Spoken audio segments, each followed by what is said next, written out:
ఓం శ్రీరామచంద్ర పరబ్రహ్మణే నమః. ఓం నమో వశిష్ఠ విశ్వామిత్ర వ్యాస వాల్మీకి సుఖాదిభ్యః.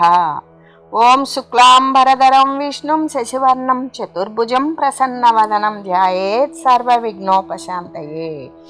ఓం నమో బ్రహ్మాదిభ్యో బ్రహ్మ విద్యా సంప్రదాయ కర్తృభ్యో వంశ ఋషిభ్యో మహద్భ్యో నమో గురుభ్యః. ఓం శ్రీరామో రామ భద్రశ్చ రామచంద్రశ్చ శాశ్వతః రాజీవలోచన శ్రీమాన్ రాజేంద్రో రఘుపుంగవః. శ్రీ యోగ వాసిష్టము ఉత్పత్తి ప్రకరణము. చిదాత్మయే జగత్తు అనేటువంటి పులిగోరు చెట్టు యొక్క బీజము. దానికి దానిని నాటవలసిన అవసరము లేదు. దానికి నీరు కానీ నేల కానీ వెలుతురు కానీ ఏ అవసరం లేకుండానే దాని అంతటా అదే అంకురిస్తూ ఉంటుంది అని చెబుతూ, కేవలం చిద్రూపముకు పరమ వస్తువు స్వప్న సృష్టిలాగానే పృథ్వీ మొదలైన వాటిని సృష్టిస్తూ ఉంటుంది.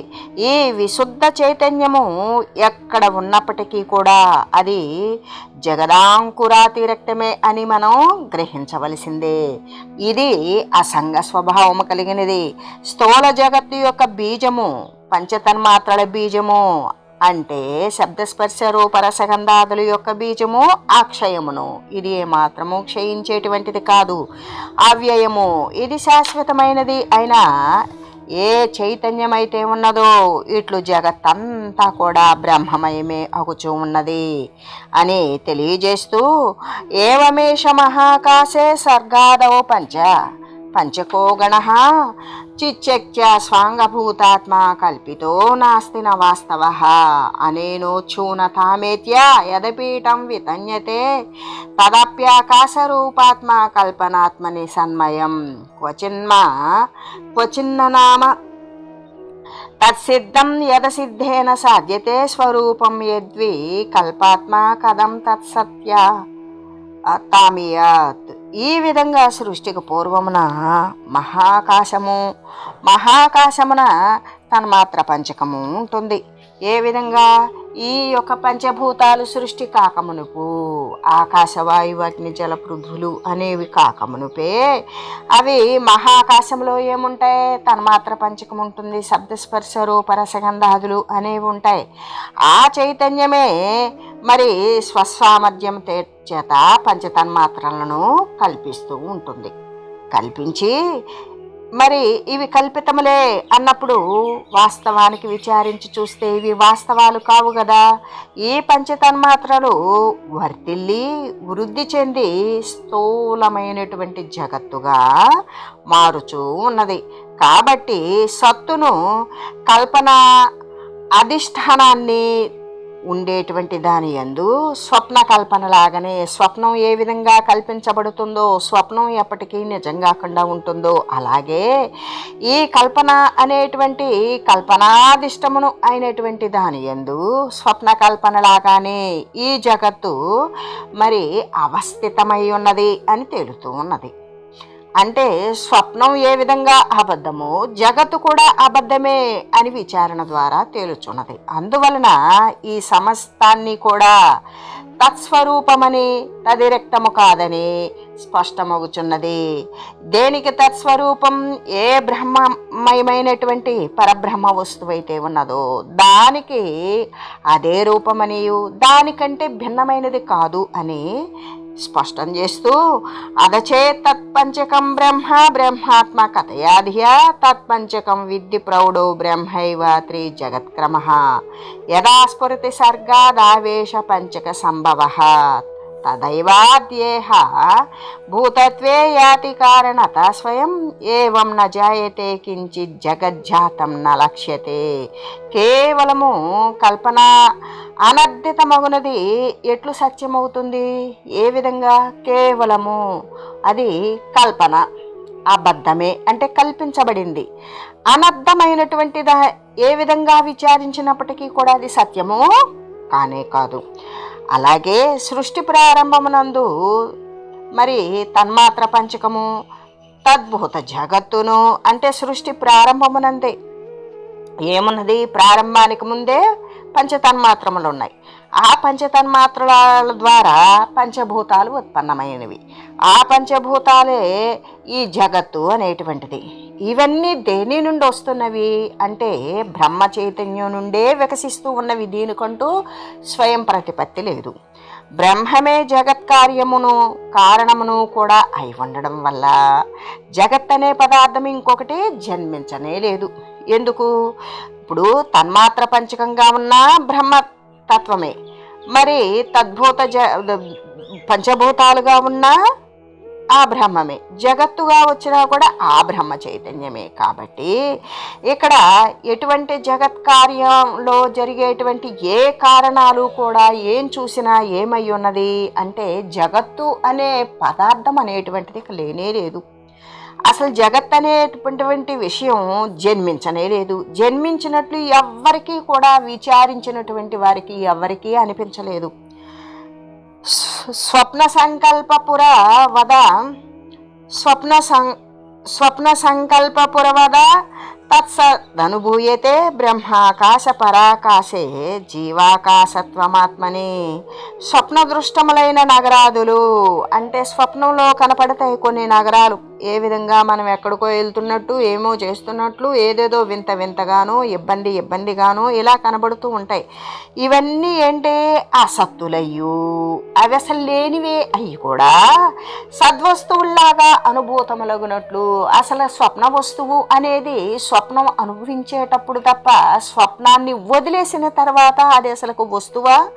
కానే కాదు. కానీ అనుభవించే సమయంలో అది వస్తువే. అంటే అది అసద్వస్తువు, అసత్తు, లేనిదే అయ్యుండి కూడా సద్వస్తువులాగా కనబడుతూ అనుభూతమొగుతూ ఉన్నట్లుగానే ఈ పరమ ప్రకాశ స్వరూపమైనటువంటి బ్రహ్మాకాశమున జగత్తు యొక్క కాల్పనిక అస్తిత్వం గోచరిస్తుంది.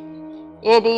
ఈ కాలంతో కల్పించబడినటువంటి లేనటువంటిది ఉన్నట్లుగా కనబడుతూ ఉంటుంది. ఇతి చిత్యవదాతాత్మ పృథ్వ్యాదీనామ సంభవాత్ ఇత్యేష జీవ కదితో వ్యోమ్ని కాత్మా ఇవోదిత. మరి ఇప్పటిదాకా మనం ఏదైతే చెప్పుకుని ఉన్నామో అదే విషయ ప్రకారంగా విశుద్ధ చిన్మయ బ్రహ్మమున ఈ పృథివ్యాధులు అంటే పృథివీ, జలము, అగ్ని, వాయువు, ఆకాశము అనేటువంటి వాటి యొక్క ఉనికి అసంభవము, అసలు పుట్టనే లేదని చెప్తున్నారు. దేని యందు? విశుద్ధ చిన్మయ బ్రహ్మమునందు. ఆకాశమున గంధర్వ నగరాదులు గోచరించుట వల్లే బ్రహ్మమున జీవుడు ప్రకాశించుచూ ఉన్నాడు. ఆకాశము అంటేనే ఏమీ లేనటువంటిది. ఆ ఏమీ లేని దాని యందు గంధర్వ నగరాలు ఉన్నవి, గంధర్వులు తిరుగాడుచున్నారు అన్నప్పుడు అది ఊహాజనితమే. కానీ అసలు ఆకాశమే ఏమీ లేనిదైతే ఏమీ లేని దాని యందు నగరాలు, ఆ నగరాల యొక్క ప్రజలు, పరిపాలకులైన గంధర్వులు, ఇవన్నీ కూడా ఏ విధంగా ఊహ చేత గోచరించినట్లుగానే ఈ పరబ్రహ్మమునందు జీవుడు ప్రకాశిస్తూ ఉన్నాడు. అంటే ఇక్కడ జీవుడు వేరు, పరబ్రహ్మం వేరు అనేటువంటిది లేదు. మనం ఊహాజనితంతో ఈ జీవుడు శరీరాన్ని ధరించి పరబ్రహ్మం యొక్క అంశమై ఈ విధంగా ఉన్నాడు అని కాల్పనికమైనటువంటి తెలివి చేత చెప్పబడినది అని చెబుతూ, జీవాకాశస్త్విమం దేహం యథా విందతి తృణు జీవాకాశ స్వయమేవాసౌ తస్మిన్స్తు పరమేశ్వరే. ఆ పరమేశ్వరుడే జీవ సమిష్ట్యాకాశమున సద్రూపముతో ప్రతీయమానుడగుచూ ఉన్నాడు. ఏ విధంగా? ఆ పరమేశ్వరుడే, ఆ పరబ్రహ్మతత్వమే. జీవము సమిష్టి ఆకాశము అంటే ఈ శరీరాలను ధరించినటువంటి ఏ దేహధర్మాలైతే ఉన్నవో జగత్తు, దాని యందు ఏ రూపంతో? జీవరూపంతో ప్రతీయమానమగుచు ప్రతిబింబించబడుతూ స్థూల దేహాన్ని ఆశ్రయించు రీతిని, మరి స్థూల దేహాన్ని ఏ విధంగా ఆశ్రయించాడు ప్రకాశిస్తూ అనేటువంటి విషయాన్ని గురించి నేను నీకు తెలియజేస్తున్నాను, విను. అనుతేజ కణోస్మీతి స్వయం చేతతి చింతయా యత్తదేవో చోనమీవ భావయత్యాత్మనాంభరే. మొదట పరమేశ్వరునకు జీవకల్పన అనే అగ్నిస్ఫులింగంలాగానే కొద్దిగా ఉదయించింది. ఎలా?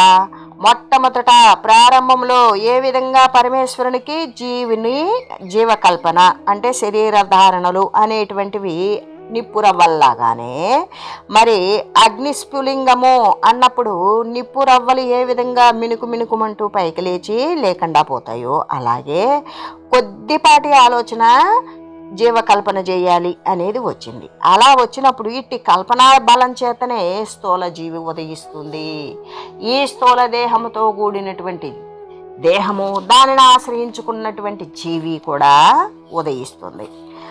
అసదేవ సదాకారం సకల్పేందుర్యదానసన్ తమేవ భావయన్ ద్రష్టు దృశ్యరూపతయా స్థితః. సంకల్పిత చంద్రుడు మిజి అయినను సత్యంలాగానే గ్రహింపబడినట్లుగానే ఏ విధంగా మనం తల వంచుకుంటాం, మనం ఆలోచన చేస్తాం. చంద్రుడు ఉన్నట్లు, వెన్నెలున్నట్లు ఈ విధంగా అనేక రకాలైనటువంటి కవితలు సాహిత్యాలలో కూడా చంద్రుడిని వర్ణిస్తూ మరి సౌజన్యంగా, సౌమ్యంగా, ఆహ్లాదంగా, శాంతియుతంగా, ప్రసన్నంగా, శీతలంగా ఇలా అనేక రకాల వర్ణిస్తూ ఊహిస్తూ రాస్తాడు. రాసి అంటే సంకల్పిత చంద్రుడు. అక్కడ అసలు చంద్రుడు ఉన్నాడా? చంద్రుడు వచ్చిన సమయమా? కాదు, అది మిథ్యే. అయినప్పటికీ కూడా వాడు సత్యంలాగానే గ్రహిస్తూ ఉంటాడు. అలాగే ఈ జీవభావము కూడా అసలు జీవుడనేవాడు లేకపోతే ఈ జీవభావము శరీరాలున్నవి, శరీరాలు ధరించాడు అనేటువంటిది అసత్త అయ్యి కూడా అబద్ధమే అయ్యున్నది. అసలు జీవుడనే లేనే లేడు, జీవభావమే లేదు. అసత్తయుండి కూడా ఏ విధంగా ఉంది? సత్తలాగానే ప్రతీయమానం అవుచూ ఉన్నది. ఏ విధంగా? సత్యములాగానే, అబద్ధమై కూడా నిజములాగానే ప్రకాశిస్తూ ఉన్నది. తర్వాత మరి భావనా బలము చేత ద్రష్ట యొక్క దృశ్యం కూడా మారుచూ ఉన్నది. ఎవడైతే దానిని అనుభవిస్తున్నాడో అనుభవించేవాడే చూస్తున్నాడు, చూసేవాడే వర్ణిస్తున్నాడు, ఊహిస్తున్నాడు. అలాగే ద్రష్ట యొక్క దృశ్యము ఏ విధంగా అంటే ద్రష్ట ఉన్నప్పుడే దృశ్యాన్ని చూస్తాడు, జీవుడున్నప్పుడే భావిస్తాడు. ఈ విధంగా మారుతూ ఉన్నది అని చెబుతూ ఏకయేవ ద్వితామేతి స్వప్నే స్వమృతి బోధవన్ కించిత్ శౌల్యమివా దత్తే తతస్తారకతాం విధన్ యదా భావిత మాత్రార్థ భావితాద్ విశ్వరూపతః స ఏవ స్వాత్మా సతతోప్యయం సోహమితి స్వయం చిత్తాత్ ప్రత్యయమాధత్తే స్వప్నే స్వామివ పాంధతాం తారకాకారమాకారం భావ విదేహాభిదం తదా. ఆ తర్వాత ఆ సూక్ష్మదేహము స్ఫులింగ భావాన్ని పరిత్యజిస్తుంది. ఏ విధంగా అంటే ఇక్కడ లింగదేహము అన్నప్పుడు దేహం ఉండదు, సూక్ష్మ శరీరము. ఆ సూక్ష్మమైనటువంటి తేజము, ప్రకాశము ఏం చేస్తుంది? ఈ లింగ భావాన్ని, సూక్ష్మదేహాన్ని అనేటువంటి దానిని కూడా వదిలివేస్తుంది. వదిలేసి అప్పుడు తనను స్థూలంగా భావిస్తుంది. నేను సూక్ష్మాన్ని కాను అని అప్పుడు స్థూలంగా భావించి స్థూలమే అవుతుంది. అయ్యి స్వప్నమున నిజము రుచి అనుభవించినట్లుగానే ఎవరికైనా కల వస్తుంది. కలలో తాను చచ్చినట్లుగా అనుభవిస్తూ ఉన్నట్లుగానే ఒకే వస్తువు రెండుగా మారినట్లుగా అగపడుతూ ఉంటుంది.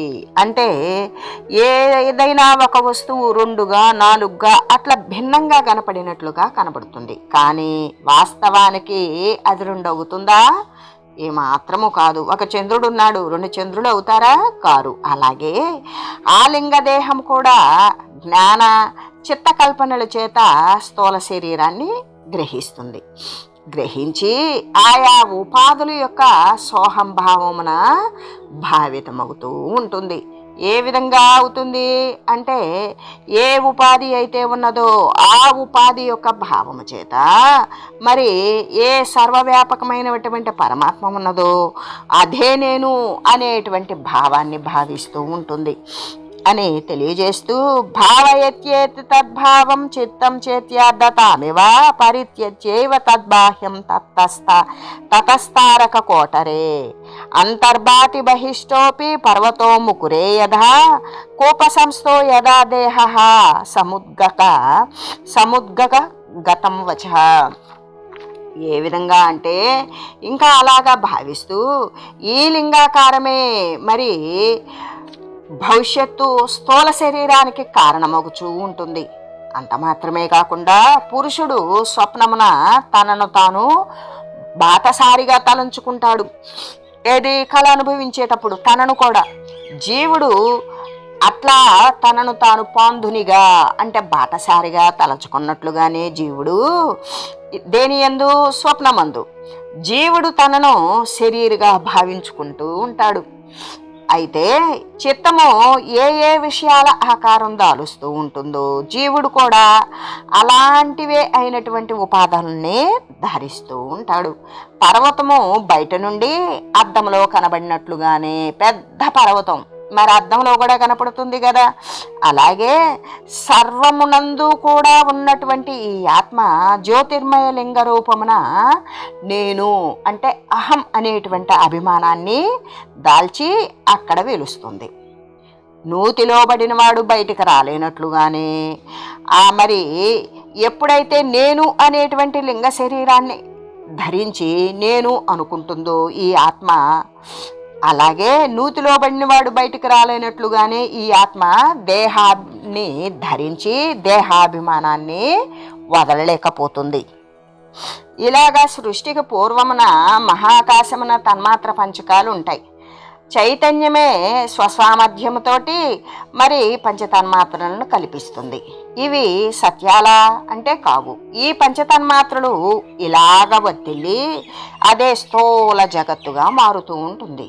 కాబట్టి సత్తుని కల్పన అధిష్టానము అయినటువంటి దాని యందు స్వప్న కల్పనలాగానే ఈ జగత్తు అవస్థితమై తేలుతూ ఉంటుంది.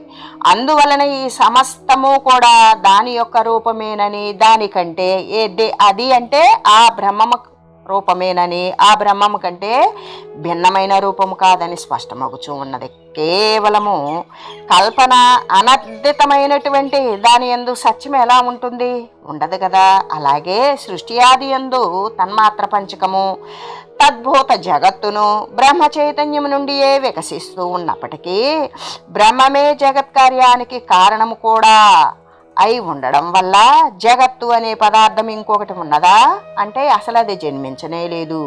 జన్మించినట్లు ఎవరికైనా తెలుసా అంటే విచారించిన వారికి బ్రహ్మము కంటే వేరైన జగత్తు ఉన్నది అనేటువంటిది ఎప్పటికీ ఉండదు అని చెబుతూ స్వప్నంలో కనబడేటువంటి నగరాదుల్లాగానే అసత్తులయ్యుండు కూడా సద్వస్తువుల్లాగా అనుభవిస్తూ అనుభూతమైనట్లుగానే పరమ ప్రకాశ స్వరూపమైనటువంటి బ్రహ్మాకాశమున జగత్తు యొక్క కాల్పనిక అస్తిత్వం అనేటువంటిది గోచరిస్తూ ఉన్నది. అయితే ఇప్పటి వరకు మనం చెప్పుకున్నటువంటి విశుద్ధ చిన్మయ బ్రహ్మమున మరి ఈ పంచభూతాల యొక్క ఉనికి అసంభవమే కదా. అందువలన ఆకాశమున గంధర్వ నగరాదులు గోచరించుట్లాగానే బ్రహ్మమున జీవుడు ప్రకాశిస్తూ ఉన్నాడు అంటే అదే అబద్ధమే అని తెలియజేస్తూ ఆ పరమేశ్వరుడే జీవ సమిష్టి ఆకాశమున సద్రూపమున ప్రతీయమానమగుచు స్థూల దేహమున ఆశ్రయించు రీతిని నీకు నేను తెలియజేస్తాను రామా విను.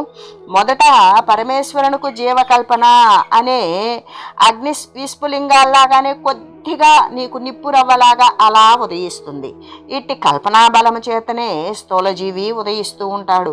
సంకల్పచంద్రుడు అబద్ధమే అయినప్పటికీ కూడా సత్యంలాగానే గ్రహింపబడినట్లుగా ఈ జీవభావం కూడా అబద్ధమే అయ్యుండి నిజములాగా ప్రతిభాసిస్తూ ఉంటుంది. ఆ తర్వాత మరి భావనా బలము చేత ద్రష్ట యొక్క దృశ్యము కూడా మారుతూ ఉంటుంది. అనంతరం ఆ సూక్ష్మ తేజము స్ఫులింగ భావాన్ని అంటే ఆ సూక్ష్మత్వాన్ని వదిలివేసి తనను స్థూలంగా భావిస్తుంది. ఎప్పుడైతే స్థూలంగా భావిస్తుందో అది స్థూలమైపోతుంది. స్వప్నమున నిజమృత్యువు అంటే కలలో తాను చనిపోయినట్లుగా అనుభవించినట్లుగానే ఒకే వస్తువు రెండుగా మారినట్లుగా అగపడుతూ ఉంటాయి. కానీ వాస్తవానికి అవి రెండు అవడం లేనే లేదు. ఈ లింగదేహం కూడా జ్ఞాన చిత్తకల్పనల ద్వారా స్థూల శరీరాన్ని గ్రహించి ఆయా ఉపాధుల యొక్క సోహం అనే భావం చేత భావితమగుతూ ఉంటాయి. ఇటువంటి తారకము చేత భావించబడుతూ ఈ లింగాకారమే భవిష్యత్తు స్థూల శరీరానికి కారణమవుతుంది. ఏ విధంగా అన్నప్పుడు తన యొక్క రకానికి తనే కారణమవుతూ ఉంటుంది అని చెబుతూ అయితే తనని ఇక అక్కడ ఉన్నటువంటి పురుషుడు స్వప్నంలో తనని ఏ విధంగా తను కలగనేటప్పుడు తనను తానే ఒక బాటసారిగా తలంచుతాడు. అయితే అలా తలంచినట్లుగానే ఏ విధంగా అంటే తనను తానే బాటసారిగా తలంచుకున్నట్లుగానే జీవుడు కూడా ఏమనుకుంటాడు, తనను శరీరంగా భావించుకుంటాడు. చిత్తము ఏ ఏ విషయాల ఆకారం దాల్చుతూ ఉంటుందో జీవుడు కూడా అలాంటివే అయినటువంటి ఉపాధులను దేహాలను ధరిస్తూ ఉంటాడు. పర్వతం గనక బయటుండి కూడా అద్దంలో కనబడినట్లుగానే సర్వగామి యగు సర్వమునంతా నిండి ఉన్నటువంటి ఈ ఆత్మ జ్యోతిర్మయ లింగ శరీరాన్ని ధరించినప్పుడు ఏమనుకుంటుందంటే ఆ లింగదేహాన్ని నేను అనేటువంటి అభిమానాన్ని దాల్చి అక్కడ అలరారుతూ ఉంటుంది. ఏ విధంగా అంటే నూతిలో పడినటువంటి వాడు బయటకు రాలేనట్లుగానే ఎప్పుడైతే తాను కాని వస్తువును తాను అని అనుకుంటూ ఉంటుందో ఇక అది దేహాభిమానాన్ని ఏమాత్రం కూడా వదలలేకుండా పోతుంది అని తెలియజేస్తూ స్వప్న సంకల్పయోహ సంవిధ్యేత్యేత జీవకోణకే స్వరూప తారకాంతస్థో జీవోయం చేతతి స్వయం. అలాగే కలగనేటువంటి వాడు మరి కల దర్శించిన వాడు సంకల్పమును ఈ శరీరముననే జరుగుతున్నట్లుగా జీవుడు కూడా ఈ స్ఫులింగ రూప ఉపాధి యందు అహంకారంతో కూడుకొని ఏది ఈ లింగ రూపమైన సూక్ష్మదేహమునందు ఉపాధి యందు అహంకారముతో నేను అనేటువంటి భావంతో కూడి దాని యందు ఉన్నవానినిగా భావించుకొని వాడు కల్పనామయమైనటువంటి దేహాన్ని వాడు కల్పించుకున్నటువంటి దేహాన్ని వాడు పొందుతూ దానినే అనుభవిస్తూ ఉంటాడు అని శ్రీ వశిష్ఠదేవులు తెలియజేస్తూ ఓం మంగళం శ్రీ గురుదేవాయ మహనీయ గుణాత్మనే సర్వలోక శరణ్యాయ సాధురూపాయ మంగళం. ఓం మంగళం కోసలేంద్రాయ రామాయ రామభద్రాయ చక్రవర్తి తనూజాయ సార్వభౌమాయ జానకీ వల్లభాయ శ్రీరామచంద్రాయ మంగళం. ఓం తత్సత్.